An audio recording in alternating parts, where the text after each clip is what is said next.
I've carved out since 2020, I guess. A one segment a day, 145. We call it the Daily Power Play, and we just hit on something hockey related. You know Ian Furness from his 12 to 3 midday show on KJRFM Sports Radio. Sports talk radio hosts, even in NHL markets, they will say out loud, they will even be gleeful about their ignorance about the sport of hockey. I'd like you to listen to Mike Missinelli, who is a midday host on the flagship station of the Philadelphia Flyers. Flyer fans do not understand why they are always put at the bottom of the pecking order. Here's the thing that we are told in radio. Play the hits. You're not ever going to have enough numbers in Flyers fans to vault them over the other teams. The basketball will bring everybody in. Hockey will not. And that's not my fault. It's not me trying to put down hockey. That's the reality. And the centerpiece is what drives the interest for 4 hours, not the edge of the tire. And the Flyers are the edge of the tire, unfortunately. Ian, you've bucked that trend even before there was a crack. And how were you able to do that? Have you gotten management blowback? What do you think about these hosts who proudly tell you they don't know a puck from a lacrosse stick? Well, I would say with Mike in what he said there's some truth to it. I mean, we are told to do that. That's not a Philadelphia thing, a Seattle thing. When you're in sports radio, you play the hits. In fact, when you're in radio, you play the hits. If you listen to a music station, especially a commercial music station, they listen Taylor Swift, Ed Sheeran, whoever's big at the time, Jelly Roll. It doesn't matter. You play the hits. That's who you play. In most markets, if there's an NFL team, that's the hit. You play. It's 80% NFL. College comes into play. I've balanced it in a couple different ways. One, before we got the hockey team, our station has always been kind of committed to to hockey. We carried the Canucks games in the playoffs in the 2010, 11, 12 seasons in there.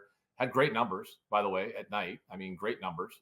And, when it became apparent we were going to get a team, we kind of amped up our coverage a little bit. I like it. I think, most hosts will carve out, depending on the length of your show, at least a few minutes for something that they have a passion for. And maybe you can translate. And also, you're not going to love everything. You're not going to love every song you hear on the radio. You're not going to love every sport you heard talk about. So for me, I found that balance. When we got the team, it would change because even before we signed the contract, I knew that KJR was going to be the flagship. That was a given.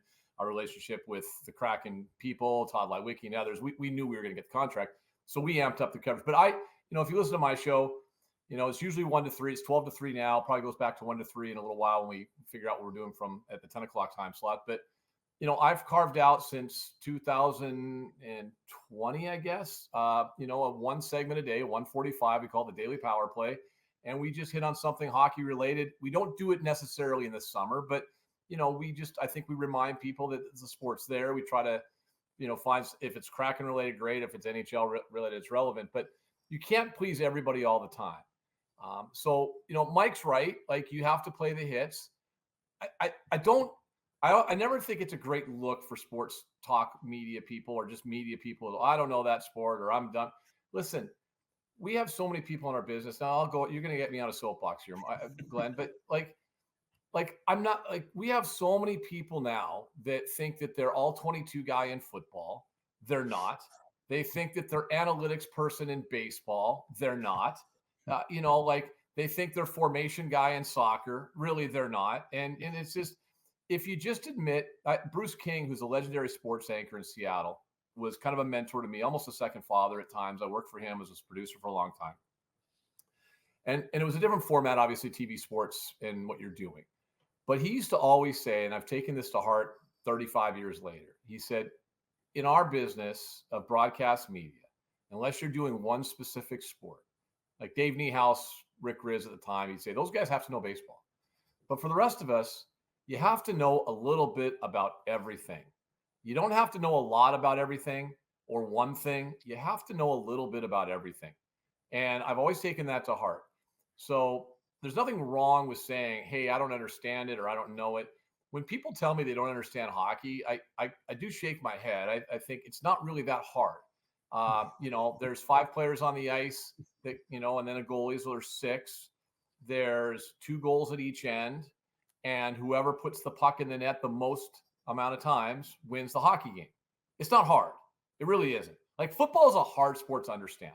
Like, football is a really hard sport to understand. And even those of us that cover it on a daily basis don't really understand it because we never played it at the NFL level. I leave that to like the Hugh Millens, the Mike Holmgrens of the world. Yeah. But we do have a lot of phony people in our business that pretend like they know what's going on. And, and there's some guys that didn't play the game that can be an all 22 guy. I have a couple guys like that on my show, but just stop it.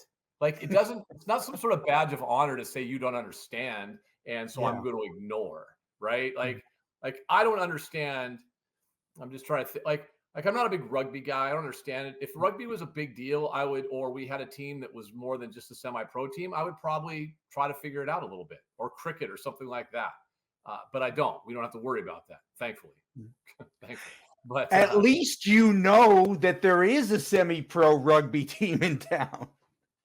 Well, I worked at a TV station that had the contract, so maybe I'm cheating a little bit because we had that contract at Fox.